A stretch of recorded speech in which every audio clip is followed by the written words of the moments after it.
ನಿನ್ನೆ ಅಂದರೆ ಫೆಬ್ರವರಿ 4ನೇ ತಾರೀಕು ಮಂಗಳವಾರ ರಥಸಪ್ತಮಿ ಆಚರಣೆ ಮುಗಿದಿದೆ. ಎಷ್ಟೊಂದು ಜನ ಕನ್ಫ್ಯೂಷನ್ ಮಾಡ್ಕೊಂಡಿದ್ದಾರೆ, ರಥಸಪ್ತಮಿ ಆಚರಣೆ ಫೆಬ್ರವರಿ 4ನೇ ತಾರೀಕು ಅಥವಾ ಫೆಬ್ರವರಿ 5ನೇ ತಾರೀಕು ಅಂತ. ನಾನು ಅದ್ರ ಬಗ್ಗೆ ಡೀಟೇಲಾಗಿ ಸುಮಾರಷ್ಟು ವಿಡಿಯೋಗಳನ್ನು ಮಾಡಿ ಹಾಕಿದ್ದೀನಿ. ಹಾಗೆ ಈ ರೀತಿ ಕನ್ಫ್ಯೂಸ್ ಮಾಡಿಕೊಂಡು ನಿನ್ನೆ ಅಂದರೆ ಫೆಬ್ರವರಿ 4ನೇ ತಾರೀಕು ರಥಸಪ್ತಮಿಯನ್ನು ಆಚರಣೆ ಮಾಡದೇ ಇರೋವಂಥವರು ಇವತ್ತು ಅಂದರೆ ಬುಧವಾರ ಫೆಬ್ರವರಿ 5ನೇ ತಾರೀಕು ಆಚರಣೆಯನ್ನು ಮಾಡಬಹುದು. ಇನ್ನೂ ಮಾಡ್ಬೋದು, ಈಗ ಸೂರ್ಯೋದಯ ಎಲ್ಲ ಆಗಿದೆ, ಇನ್ನೂ ಕೂಡ ಅದರ ಆಚರಣೆಯನ್ನು ಮಾಡ್ಬೋದು. ಹಾಗೆ ಇಂದು ರಥಸಪ್ತಮಿ ಜಯಂತಿ ಅಂತ ಹೇಳಲಾಗುತ್ತೆ, ಅಂದರೆ ಸೂರ್ಯದೇವನ ಜನ್ಮದಿನ, ಜನ್ಮ ವಾರ್ಷಿಕೋತ್ಸವ ಅಂತ ಹೇಳಲಾಗುತ್ತೆ. ಹಾಗಾದರೆ ಇಂದು ಯಾವ ರೀತಿ ಆಚರಣೆನ ಮಾಡಬೇಕು ಅಂತ ಹೇಳ್ತೀನಿ. ಎಲ್ಲವೂ ಸೇಮ್ ಹಾಗೆ ಇರುತ್ತೆ. ಹಿಂದಿನ ದಿನ ಅಂದರೆ ನಿನ್ನೆ ಏನು ಆಚರಣೆ ಮಾಡಿದ್ವಿ ಅದೇ ರೀತಿ ಆಚರಣೆ ಮಾಡಬೇಕಾಗತ್ತೆ. ಅದು ಹೇಗೆ ಏನು ಅಂತ ಈ ವಿಡಿಯೋದಲ್ಲಿ ಪೂರ್ತಿಯಾಗಿ ಹೇಳ್ತಾ ಹೋಗ್ತೀನಿ. ನಿನ್ನೆ ಯಾರ್ಯಾರು ಈ ಒಂದು ಆಚರಣೆನ ಮಾಡೋಕ್ಕಾಗಿಲ್ಲ, ಅದರ ಶುಭ ಫಲಗಳನ್ನು ತಗೊಳ್ಳೋದಕ್ಕಾಗಿಲ್ಲ, ಖಂಡಿತ ಇವತ್ತು ಮಾಡಬಹುದು, ಅದಕ್ಕೂ ಸಮಯ ಇದೆ. ಹಾಗಾದರೆ ಈ ವಿಡಿಯೋನ ಎಲ್ಲೂ ಸ್ಕಿಪ್ ಮಾಡದೆ ಕೊನೆ ತನಕ ಪೂರ್ತಿಯಾಗಿ ನೋಡ್ತಾ ಹೋಗಿ. ಹಾಗೆ ಈ ಒಂದು ಮಾಹಿತಿ ನಿಮಗೆ ಇಷ್ಟ ಆಯಿತು ಅಂತ ಹೇಳಿದ್ರೆ ನನ್ನ ಚಾನಲನ್ನು ದಯವಿಟ್ಟು ಸಬ್ಸ್ಕ್ರೈಬ್ ಮಾಡ್ಕೊಳ್ಳಿ, ವಿಡಿಯೋಗೆ ಒಂದು ಲೈಕ್ ಕೊಡೋದನ್ನು ಮರಿಬೇಡಿ. ಹಾಗೆ ಈ ಒಂದು ಮಾಹಿತಿ ನಿಮ್ಮ ಫ್ರೆಂಡ್ಸ್ ಆ್ಯಂಡ್ ಫ್ಯಾಮಿಲಿಗೆ ಅವಶ್ಯಕತೆ ಇತ್ತು ಅಂತ ಹೇಳಿದ್ರೆ ಅವರಿಗೂ ಕೂಡ ಶೇರ್ ಮಾಡೋದನ್ನು ಮರಿಬೇಡಿ. ಬನ್ನಿ ಈಗ ಇವತ್ತು ಹೇಗೆ ಆಚರಣೆ ಮಾಡ್ಬೋದು ರಥಸಪ್ತಮಿ ಜಯಂತಿ ಅನ್ನೋದನ್ನು ತಿಳಿಸ್ಕೊಡ್ತೀನಿ. ಈ ಒಂದು ರಥಸಪ್ತಮಿ ಜಯಂತಿ ಅಥವಾ ರಥಸಪ್ತಮಿಯಲ್ಲಿ ಮುಖ್ಯವಾಗಿ ಮೊದಲು ಮಾಡಬೇಕಾಗಿರೋದು ಕೆಲಸ ಅಂತ ಹೇಳಿದ್ರೆ ಶುದ್ಧ ಸ್ನಾನ. ಹಾಗಂತ ಹೇಳಿದ್ರೆ ನದಿ ಸ್ನಾನ ಮಾಡಿದ್ರೆ ತುಂಬಾ ಶ್ರೇಷ್ಠ. ಕಾವೇರಿ, ಗಂಗಾ, ಯಮುನೆ ಯಾವುದಾದ್ರೂ ಆಗಲಿ ನದಿ ಸ್ನಾನವನ್ನು ಮಾಡೋದ್ರಿಂದ ಬಹಳನೇ ಶ್ರೇಷ್ಠ. ಹಾಗೆ ಅಕಸ್ಮಾತ್ ನಿಮಗೆ ಆಗಿಲ್ಲ, ಎಲ್ರಿಗೂ ಸಾಧ್ಯ ಆಗಿರೋದಿಲ್ಲ ಅಲ್ವಾ, ಎಲ್ಲರೂ ನಿಮ್ಮ ಮನೆಗಳಲ್ಲಿ ಇರ್ತೀರ ಈ ಸಮಯದಲ್ಲಿ ಹೆಚ್ಚಾಗಿ. ಇನ್ನು ಕೆಲವರು ಕುಂಭಮೇಳಕ್ಕೆ ಹೋಗಿರ್ತೀರ, ಅಲ್ಲಂತೂ ಹೋದರೆ ಇನ್ನು ಹೇಳೋದೇ ಬೇಡ, ಎಲ್ಲವೂ ಶ್ರೇಷ್ಠವೇ. ಎಲ್ಲ ಒಂದು ಪುಣ್ಯ ಪ್ರಾಪ್ತಿಯಂತೂ ಖಂಡಿತ ಆಗುತ್ತೆ, ಪಾಪಗಳೆಲ್ಲ ಕಳೆದು. ಅದು ಬಿಟ್ಟು ಇನ್ನು ಸಾಮಾನ್ಯವಾಗಿ ಮನೇಲಿರೋರಿಗೆ ಹೇಳ್ತಾ ಇದ್ದೀನಿ, ನಿಮ್ಮ ಬಳಿ ಏನಾದರೂ ಗಂಗಾ ಜಲ ಇತ್ತು ಅಂತ ಹೇಳಿದ್ರೆ ಅದನ್ನು ನಿಮ್ಮ ಸ್ನಾನದ ನೀರಿಗೆ ಸ್ವಲ್ಪ ಬೆರೆಸ್ಕೊಂಡು ಸ್ನಾನವನ್ನು ಮಾಡಿ.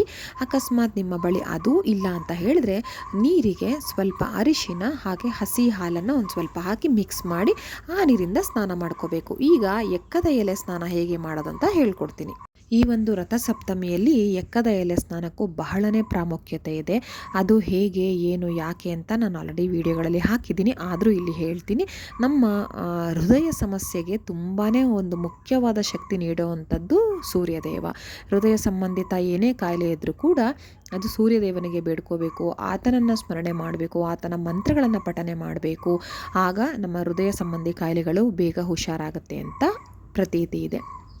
ಹಾಗೆ ಚರ್ಮ ಸಂಬಂಧಪಟ್ಟ ಕಾಯಿಲೆಗಳೇನಾದರೂ ಇತ್ತು ಅಂತ ಹೇಳಿದ್ರೆ, ಆಮೇಲೆ ನೀವು ದಿನನಿತ್ಯ ಏನಾದರೂ ಒಂದಲ್ಲ ಒಂದು ಸಮಸ್ಯೆಯಲ್ಲಿ ಒದ್ದಾಡ್ತಿರ್ತೀರ, ಬಗೆಹರಿತು ಅನ್ನೋತ್ತಿಗೆ ಇನ್ನೊಂದು ಸಮಸ್ಯೆ, ಅದು ಬಗೆಹರಿತು ಅನ್ನೋತ್ತಿಗೆ ಇನ್ನೊಂದು ಸಮಸ್ಯೆ. ಈ ರೀತಿ ಸಮಸ್ಯೆಗಳು ಯಾಕಾಗತ್ತೆ ಅಂದರೆ ನಮ್ಮ ಹಿಂದಿನ ಜನ್ಮದಲ್ಲಿ ಸ್ವಲ್ಪ ಶೇಷವನ್ನು ಉಳಿಸ್ಕೊಂಡು ಬಂದುಬಿಟ್ಟಿರ್ತೀವಿ, ಪಾಪಕರ್ಮಗಳು ಅದು ಇದು ಎಲ್ಲ. ಅದೆಲ್ಲವೂ ಕೂಡ ಈಗ ನಾನು ಏನೇನು ಹೇಳಿದೆ ಇವೆಲ್ಲ ಸಮಸ್ಯೆಗಳು ಎಷ್ಟೋ ಮಟ್ಟದಲ್ಲಿ ಕಮ್ಮಿ ಆಗ್ತಾ ಬರುತ್ತೆ ಈ ಒಂದು ಎಕ್ಕದ ಎಲೆಗಳನ್ನು ಇಟ್ಕೊಂಡು ಈ ಒಂದು ಶುದ್ಧ ನೀರಿಂದ ಸ್ನಾನವನ್ನು ಮಾಡೋದ್ರಿಂದ. ಹೇಗೆ ಮಾಡಬೇಕು ಅನ್ನೋದ್ರೆ ಮೊದಲಿಗೆ ಎಕ್ಕದ ಎಲೆಗಳನ್ನು 7 ನಂಬರಲ್ಲಿ ಅಂದರೆ 7 ಸಂಖ್ಯೆಯಲ್ಲಿ ತಗೊಳ್ಳಿ. ಬಿಳಿ ಎಕ್ಕದ ಗಿಡಗಳಿದ್ದರೆ ತುಂಬಾ ಶ್ರೇಷ್ಠ. ಈಗ ಮುಂಚೆ ರೀತಿ ಹಳ್ಳಿಗಳಲ್ಲಿ ಅಥವಾ ನಮ್ಮ ಮನೆ ಸುತ್ತಮುತ್ತ ಎಕ್ಕದ ಗಿಡಗಳು ಸಿಗ್ತಾ ಇರೋ ರೀತಿಯಲ್ಲಿ ಈಗ ಸಿಗೋದಿಲ್ಲ. ಅಕಸ್ಮಾತ್ ಹಂಗಿತ್ತು ಅಂತ ಹೇಳಿದ್ರೆ ಬಿಳಿ ಎಕ್ಕದ ಎಲೆಗಳಿದ್ರೆ ತುಂಬ ಶ್ರೇಷ್ಠ. ಅದಿಲ್ಲ ಅಂದರೆ ಯಾವುದಿದೆ ಅದನ್ನು ತಗೊಳ್ಳಿ. ನೀವು ಸ್ವತಃ ಕಿತ್ಕೊಳ್ತೀರ ಅಂದರೆ ತುಂಬ ಹುಷಾರಾಗಿ ಕಿತ್ಕೊಳ್ಳಿ. ಆ ಎಕ್ಕದ ಹಾಲು ತುಂಬಾ ಕೆಟ್ಟದು. ಹಾಗಾಗಿ ಆ ಎಕ್ಕದ ಎಲೆಗಳು 7 ಎಕ್ಕದ ಎಲೆಗಳನ್ನು ತಗೊಂಡು ಅದನ್ನು ಒದ್ದೆ ಬಟ್ಟೆನಲ್ಲಿ ಒರೆಸ್ಬೇಕು, ಸ್ವಚ್ಛಗೊಳಿಸ್ಬೇಕು. ಆ ನಂತರ ಅದಕ್ಕೆ ಸ್ವಲ್ಪ ಅರಿಶಿನ, ಕುಂಕುಮ, ಗಂಧ ಇತ್ತು ಅಂತ ಹೇಳಿದ್ರೆ ಸ್ವಲ್ಪ ಗಂಧವನ್ನು ಹಾಕಿ, ಅಕ್ಷತೆಯನ್ನು ಹಾಕಿ, ಹೂವನ್ನಿಟ್ಟು ಮೊದಲಿಗೆ ಪೂಜೆಯನ್ನು ಮಾಡಿ. ಒಂದ್ರ ಮೇಲೆ ಒಂದು ಇಡಬೇಡಿ, ಪಕ್ಕ ಪಕ್ಕ ಜೋಡಿಸಿಟ್ಕೊಳ್ಳಿ. 7 ಎಲೆಗಳನ್ನು ತಗೊಂಡು ಪೂಜೆಯನ್ನು ಮಾಡಿ ನೀವು ರೆಡಿ ಇಟ್ಕೋಬೇಕಾಗತ್ತೆ. ಈಗ ನಾನು ಹೇಳಿದೆ ಅಲ್ವಾ ಏನೇನು ಸಮಸ್ಯೆಗೆ ಪರಿಹಾರ ಆಗುತ್ತೆ ಎಕ್ಕದ ಎಲೆ ಸ್ನಾನ ಮಾಡೋದ್ರಿಂದ ಅಂತ. ಅದನ್ನೆಲ್ಲವನ್ನು ನಿಮ್ಗೆ ಯಾವ ಸಮಸ್ಯೆ ಇದೆ ಈಗ ನಾ ಹೇಳಿದ್ರಲ್ಲಿ ಅದನ್ನು ಬೇಡ್ಕೊಳ್ಳಿ. ನಿಮ್ಮ ಮಕ್ಕಳಿಗೋ, ನಿಮ್ಮ ಯಜಮಾನ್ರಿಗೋ, ಅಥವಾ ನಿಮ್ಮ ಅತ್ತೆ ಮಾವಂಗೋ, ನಿಮ್ಮ ತವ್ರ ಮನೆ ಕಡೆಗೋ ಯಾರಿಗೆ ಆ ಸಮಸ್ಯೆ ಇದೆ ನಿಮ್ಮ ಕುಟುಂಬದಲ್ಲಿ ಬೇಡ್ಕೊಳ್ಳಿ. ಅಥವಾ ಏನೂ ಆ ಥರ ಸಮಸ್ಯೆ ಇಲ್ಲ ಅಂತ ಹೇಳಿದ್ರೆ ಮುಂದೆ ಈ ಸಮಸ್ಯೆಗಳು ಬರೋದು ಬೇಡ, ನಮ್ಮ ಕುಟುಂಬವನ್ನು ಚೆನ್ನಾಗಿಟ್ಟಿರು, ಎಲ್ಲರೂ ಚೆನ್ನಾಗಿಟ್ಟಿರು ಅಂತ ಬೇಡ್ಕೊಳ್ತಾ ಒಂದು ಸಂಕಲ್ಪವನ್ನು ಮಾಡ್ಕೊಳ್ಳಿ. ಆ ನಂತರ ಈಗ ಸ್ನಾನಕ್ಕೆ ರೆಡಿ ಮಾಡ್ಕೊಳ್ಳಿ. ಸ್ನಾನಕ್ಕೆ ನಾನು ಹೇಳಿದೆ ಹೇಗೆ ರೆಡಿ ಮಾಡ್ಕೋಬೇಕಂತ. ಆಮೇಲೆ ಇದನ್ನು ಎಲ್ಲೆಲ್ಲಿ ಇಟ್ಕೋಬೇಕಂತ ಹೇಳಿದ್ರೆ ಪಾದದ ಮೇಲೆ 2, ಹಾಗೆ ಕಂಕಲಲ್ಲಿ 2, ಭುಜದ ಮೇಲೆ 2, ನೆತ್ತಿಯ ಮೇಲೆ 1. ಸೊ ಟೋಟಲ್ 7 ಎಕ್ಕದ ಎಲೆಗಳು ಆಯಿತು ಅಲ್ವಾ. ನೆತ್ತಿ ಮೇಲಿಂದ ಶುರು ಮಾಡಿ ಅಥವಾ ಪಾದದ ಮೇಲಿಂದ ಶುರು ಮಾಡಿ ಪರವಾಗಿಲ್ಲ, ಹೇಗೆ ಇಟ್ಕೊಂಡ್ರು. ನೆತ್ತಿ ಮೇಲೆ 1, ಆ ಕಡೆ ಭುಜ ಈ ಕಡೆ ಭುಜ 2 ಎಲೆಗಳು, ಕಂಕಲಲ್ಲಿ 2, ಆನಂತರ ಪಾದದ ಮೇಲೆ 2. ಇಷ್ಟು ಎಲೆಗಳನ್ನ ಇಟ್ಕೋಬೇಕು. ಆಮೇಲೆ ಎಲೆ ತೊಟ್ಟು ನಮ್ಮ ಎದುರಿಗಿರಬಾರ್ದು, ಆ ಡೈರೆಕ್ಷನಲ್ಲಿ ಇರಬೇಕು. ಹೇಗೆ ಅಂತ ಹೇಳಿದ್ರೆ ನಮ್ಮ ಕಾಲ ಮೇಲೆ ಇಟ್ಕೊಂಡ್ರೆ ಪಾದದ ಮೇಲೆ, ಪಾದದ ಬೆರಳು ಕಡೆಗೆ ಎಲೆ ತೊಟ್ಟುಗಳಿರಬೇಕು. ಹಿಂಗೆ ಹೊರಗಡೆ ಹೋಗೋ ಥರ ಅದು ನಾವು ಏನು ನೀರು ಹಾಕ್ಕೊಳ್ತೀವಿ ಅದ್ರ ಮೂಲಕ ಅದು ಹೋಗಿಬಿಡಬೇಕು, ನಮ್ಮ ಕಡೆನೇ ತಿರುಗಿರಬಾರ್ದು. ಅರ್ಥ ಆಯ್ತಲ್ವ ಹೇಗೆ ಅಂತ? ಅರ್ಥ ಆಗಿಲ್ಲ. ಆಮೇಲೆ ಇನ್ನೊಂದು ವಿಷಯ ಹೇಳಿರ್ತೀನಿ, ನಾನು ಹಾಕೋ ವಿಡಿಯೋಗಳಲ್ಲಿ ನಿಮ್ಗೆ ಏನಾದರೂ ಡೌಟ್ ಇತ್ತು, ನಿಮಗೇನಾದರೂ ಅನುಮಾನ ಬಂತು, ಹೇಗೆ ಏನು ಅಂತ ಕ್ಲಾರಿಫಿಕೇಷನ್ ಬೇಕು ಅಂದರೆ ಏನೂ ಹೆಸಿಟೇಟ್ ಮಾಡ್ಕೊಳ್ದಂಗೆ ದಯವಿಟ್ಟು ಕಮೆಂಟಲ್ಲಿ ನನಗೆ ಕಮೆಂಟ್ ಸೆಕ್ಷನಲ್ಲಿ ಕಮೆಂಟ್ ಮಾಡಿ ತಿಳಿಸಿ. ನಾನು ಖಂಡಿತ ರಿಪ್ಲೈ ಮಾಡೇ ಮಾಡ್ತೀನಿ. ನನಗೆ ತಿಳಿದಿರೋವಂಥದ್ದನ್ನು ನಾನು ನಿಮಗೆ ಹೇಳ್ತೀನಿ, ಓಕೆನಾ. ಸೊ ಈಗ ಎಲೆ ತೊಟ್ಟುಗಳನ್ನು ಕಾಲು ಬೆರಳು ಕಡೆ ಬರೋ ಥರ, ಭುಜದಿಂದ ಹೀಗೆ ಹೊರಗಡೆ ಬರೋ ಥರ ಇಟ್ಕೊಂಡು ನೀವು ನೀರನ್ನು ಹಾಕ್ಕೋಬೇಕಾಗುತ್ತೆ, ಓಕೆನಾ. ಈಗ ಅಕಸ್ಮಾತ್ ನಿಮ್ಮ ಮನೆಯಲ್ಲಿ ಮಕ್ಕಳು ಇರ್ತಾರೆ ಅಥವಾ ವಯಸ್ಸಾದವ್ರು, ನಿಮ್ಮ ಅತ್ತೆ ಮಾವ ಅಥವಾ ಅಪ್ಪ ಅಮ್ಮ ಹೀಗೆ ಇರ್ತಾರೆ ಅಂದರೆ ಅವರಿಗೆ ಮಾಡ್ಕೊಳಕ್ಕಾಗಲ್ಲ ಅಂದರೆ ಅವರನ್ನು ಕೂರಿಸಿ ನೀವು ಹೀಗೆ ಅವ್ರ ಮೈ ಮೇಲೆ ಎಲ್ಲೆಲ್ಲಿ ಎಲೆಗಳನ್ನ ಹೇಳಿದೆ ಅಲ್ಲಿ ಇಟ್ಟು ನೀವೇ ನೀರನ್ನು ಹಾಕಬೇಕಾಗುತ್ತೆ. ಈಗ ಸ್ನಾನ ಆಯಿತು. ಇದಾದ ನಂತರ ಇನ್ನೊಂದು ಬಹಳ ಮುಖ್ಯವಾದ ಕೆಲಸ ಅಂತ ಹೇಳಿದ್ರೆ ಸೂರ್ಯದೇವನಿಗೆ ಅರ್ಘ್ಯವನ್ನು ಕೊಡುವಂಥದ್ದು. ಅರ್ಘ್ಯ ಕೊಡೋದು ಅಂತ ಅಂದರೆ ಏನು ಅಂತ ಮೊದಲಿಗೆ ಹೇಳ್ತೀನಿ. ನೀರನ್ನು ನೀಡುವಂಥದ್ದು ದೇವತೆಗಳಿಗೆ, ದೇವತೆಗಳಿಗೆ ಹಾಗೆ ಸೂರ್ಯದೇವನಿಗೆ ಇದನ್ನು ಅರ್ಘ್ಯ ಕೊಡೋದು ಅಂತ ಹೇಳ್ತಾರೆ. ಅಂದರೆ ಒಟ್ಟಿನಲ್ಲಿ ನೀರನ್ನು ನೀಡೋದು, ನೀರನ್ನು ಕೊಡೋದು, ಹೀಗೆ ನೀರನ್ನು ಬಿಡೋದು ಅಂತ ಅರ್ಥ ಬರುತ್ತೆ. 2 ಕೈಗಳಿಂದ ನೀರನ್ನು ಬಿಡಬೇಕಾಗುತ್ತೆ. ಇದಕ್ಕೆ ಯಾವ ರೀತಿ ಮಾಡಬೇಕು ಅಂತ ಹೇಳಿದ್ರೆ, ಒಂದು ತಾಮ್ರದ ತಮ್ಗೆ ತಗೊಳ್ಳಿ. ದೇವ್ರ ಮನೆಯಲ್ಲಿ ಉಪಯೋಗಿಸೋವಂಥ ತಾಮ್ರದ ತಮ್ಗೆ, ತಾಮ್ರ ಅಥವಾ ಹಿತ್ತಾಳಿ, ಕಂಚು, ಬೆಳ್ಳಿ ಯಾವುದಾದ್ರೂ ಪರವಾಗಿಲ್ಲ. ಸ್ಟೀಲ್ ಒಂದು ಬಿಟ್ಟು, ಇದೊಂದು ನೆನಪಿರಲಿ, ಸ್ಟೀಲ್ ಚೊಂಬನ್ನು ಖಂಡಿತ ಉಪಯೋಗಿಸ್ಬೇಡಿ ದೇವ್ರ ಮನೆಗಳಲ್ಲಿ. ಸ್ಟೀಲ್ ಪಾತ್ರೆಗಳು ಯಾವುದು ಬೇಕಾಗಿಲ್ಲ, ಓಕೆನಾ. ಹಾಗೆ ತಾಮ್ರದ ಚೊಂಬನ್ನು ತಗೊಳ್ಳಿ. ಆ ಚೊಂಬನ್ನು ನೀಟಾಗಿ ಸ್ವಚ್ಛಗೊಳಿಸಿ ಅದರ ಮೇಲೆ ಅರಿಶಿನ ಕುಂಕುಮವನ್ನು ಹಾಕಿ ಆಮೇಲೆ ಅದರಲ್ಲಿ ನೀರು ಹಾಕಬೇಕಲ್ವ. ನೀರು ಹಾಕೋಕ್ಕೂ ಮುಂಚೆ ಆ ಒಂದು ಖಾಲಿ ಚೊಂಬೇನಿರುತ್ತೆ ಅದಕ್ಕೆ ಸ್ವಲ್ಪ ಅರಿಶಿನ ಕುಂಕುಮವನ್ನು ಹಾಕಿ ಆ ನಂತರ ಮಡಿ ನೀರನ್ನು ಹಾಕಬೇಕಾಗತ್ತೆ, ಶುದ್ಧ ನೀರನ್ನು ಹಾಕಬೇಕಾಗತ್ತೆ. ನೀರನ್ನು ಹಾಕಿ ಅದಕ್ಕೆ ಸ್ವಲ್ಪ ಗಂಧವನ್ನು ಹಾಕಿ ಅಕ್ಷತೆಯನ್ನು ಹಾಕಿ ಕೆಂಪು ಹೂವುಗಳನ್ನು ಹಾಕಬೇಕಾಗತ್ತೆ. ಒಂದು ಹೂವು ಇಟ್ಟರೂ ಪರವಾಗಿಲ್ಲ, ಕೆಂಪು ಬಣ್ಣದ ಹೂವು ಅಥವಾ ಕೇಸರಿ ಬಣ್ಣದ ಹೂವು, ಇವೆರಡರಲ್ಲಿ ಒಂದು ಬಣ್ಣದ ಹೂವನ್ನೇ ಹಾಕಿ, ಪುಟ್ಟ ಒಂದು ತುಂಬೆ ಹೂವಾದರೂ ಪರವಾಗಿಲ್ಲ, ಕೆಂಪು ಬಣ್ಣದ್ದೇ ಆಗಿರಲಿ, ಓಕೆನಾ. ಸೂರ್ಯದೇವನಿಗೆ ಕೆಂಪು ಬಣ್ಣ, ಹಾಗಾಗಿ ಅಷ್ಟಾಯಿತು. ಅದಾದ ನಂತರ ಆ ನೀರನ್ನು ತಗೊಂಡು ನೀವು ಸೂರ್ಯದೇವನ ಕಡೆಗೆ ತಿರುಗಿ ಹಾಗೆ ನೀರನ್ನು ಬಿಡಬೇಕಾಗತ್ತೆ. ಈ ರೀತಿಯಲ್ಲಿ ನೀರು ಬಿಡುವಾಗ ನೀವು ನಿಮ್ಮ ಸಂಕಲ್ಪಗಳೇನಿರುತ್ತೆ, ನಿಮ್ಮ ಕಷ್ಟಗಳಿರುತ್ತೆ ಅದನ್ನು ಬೇಡ್ಕೊಳ್ಳಿ.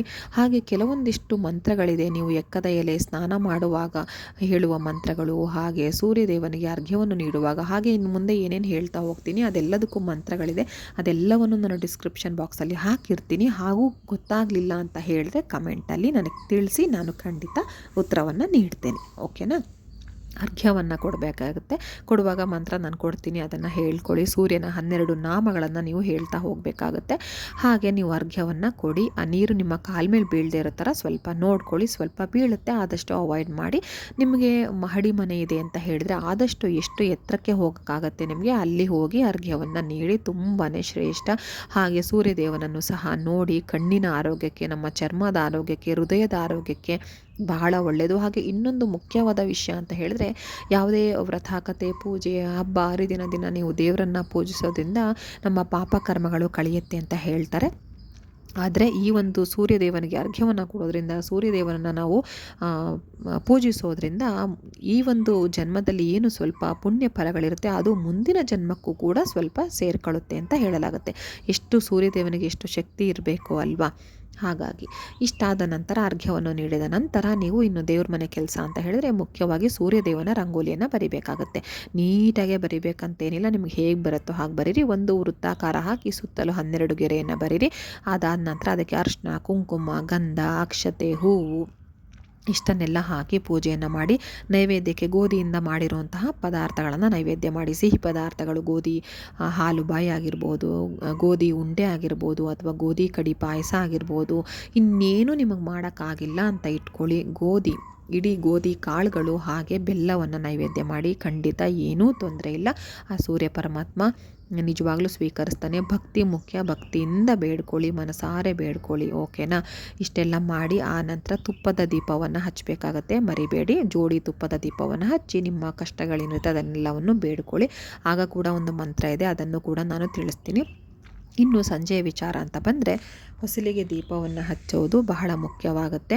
ಆದರೆ ಮಾಮೂಲಿ ದೀಪ ಅಲ್ಲ, ಗೋಧಿ ಹಿಟ್ಟಿನ ದೀಪವನ್ನು ಹಚ್ಚಬೇಕಾಗತ್ತೆ. ನೀವು ಸಾಧ್ಯ ಆದರೆ ಕೆಂಪು ಬಣ್ಣದ ಬಟ್ಟೆ ಅಥವಾ ಕೇಸರಿ ಬಣ್ಣದ ಬಟ್ಟೆಯನ್ನು ಧರಿಸಿ. ಇನ್ನೂ ಅದರ ಪರಿಣಾಮ ಪ್ರಭಾವ ಹೆಚ್ಚಿರುತ್ತೆ ಸೂರ್ಯದೇವನದು ನಿಮ್ಮ ಮೇಲೆ. ಒಳ್ಳೆಯ ಆಶೀರ್ವಾದವು ದೊರೆಯುತ್ತೆ. ನಾನು ಹೇಳ್ದಂಗೆ ಗೋಧಿ ಹಿಟ್ಟಿಂದ ದೀಪವನ್ನು ತಯಾರು ಮಾಡ್ಕೋಬೇಕಾಗತ್ತೆ, ಅಂದರೆ ಹಣತೆಯನ್ನು ತಯಾರು ಮಾಡ್ಕೋಬೇಕಾಗತ್ತೆ. ನೀವು ಚಪಾತಿ ಹಿಟ್ಟಿಗೆಲ್ಲ ಹೇಗೆ ಗೋಧಿ ಹಿಟ್ಟು ಕಲಿಸ್ತೀರಲ್ವ, ಅದೇ ರೀತಿ ಕಲಿಸ್ಕೊಳ್ಳಿ. ಆದರೆ ಉಪ್ಪನ್ನು ಹಾಕೋದು ಬೇಡ ಖಂಡಿತ. ಅದಕ್ಕೆ ಸ್ವಲ್ಪ ಅರಿಶಿನ ಕುಂಕುಮವನ್ನು ಹಾಕಿ ಗೋಧಿ ಹಿಟ್ಟಿಂದ ನೀವು ದೀಪವನ್ನು ಹಣತೆಯನ್ನು ತಯಾರು ಮಾಡಿ ಅದರಲ್ಲಿ ತುಪ್ಪವನ್ನು ಹಾಕಿ, ತುಪ್ಪವನ್ನೇ ಹಾಕಬೇಕು. ತುಪ್ಪ ಹಾಕಿ 2 ಅಂದರೆ ಜೋಡಿ ಬತ್ತಿಗಳನ್ನು ಇಟ್ಟು ಹೊಸಲಿನ ಬಲಭಾಗ ಎಡಭಾಗಕ್ಕೆ ಇಟ್ಟು ನೀವು ಪೂಜೆಯನ್ನು ಮಾಡಬೇಕಾಗತ್ತೆ. ಅದಾದ ನಂತರ ಒಂದು ಮಂತ್ರವನ್ನು ಕೊಡ್ತೀನಿ. ಇದು ಬಹಳ ಶ್ರೇಷ್ಠವಾದ ಮಂತ್ರ. ವಿಶೇಷವಾಗಿ ಆರೋಗ್ಯ ಸಮಸ್ಯೆಯಿಂದ ಬಳಲ್ತಾ ಇರೋರು ಇದನ್ನು ಪಠನೆ ಮಾಡಬೇಕಾಗತ್ತೆ. ಮನೆ ಯಜಮಾನ ಆದವನು ಅಥವಾ ಮನೆ ಗೃಹಿಣಿ ಆದವರು, ಮಕ್ಕಳು ಬೇಡ, ದೊಡ್ಡವ್ರು ಯಾರಿರ್ತೀರ ಅವರು ಇದನ್ನು ಬೇರೆಯವ್ರ ಪರವಾಗೂ ಮಾಡ್ಬೋದು, ಹಾಗೆ ಅವರ ಪರವಾಗೂ ಕೂಡ ಮಾಡ್ಕೊಳ್ಬೋದು. ಇದನ್ನು ಹೇಳೋದಕ್ಕೆ ಏನಂತಾರೆ, ಇಷ್ಟು ಸಂಖ್ಯೆಯಲ್ಲಿ ಹೇಳಬೇಕು ಅಂತ ಇದೆ. 3, 7, 9, 108 ಇಲ್ಲ ಅಂದರೆ 1008 ಇಷ್ಟರಲ್ಲಿ ಯಾವುದಾದ್ರು ಸಂಖ್ಯೆಯಲ್ಲಿ ಹೇಳ್ಬೋದು. ಸುಮ್ಮನೆ ನಿಮ್ಮ ಮನಸ್ಸಿಗೆ ಬಂದಂತೆ ಎಷ್ಟೋ ಸಲ ಹೇಳಿ ಬಿಡಬೇಡಿ, ಖಂಡಿತ ಅದು ಒಳ್ಳೆಯದಾಗಲ್ಲ. ಹಾಗಾಗಿ ನಾನು ಅದನ್ನು ಕೂಡ ಡೀಟೇಲ್ಸಾಗಿ ಕೊಡ್ತೀನಿ, ಎಷ್ಟು ಬಾರಿ ಹೇಳಬೇಕಂತ.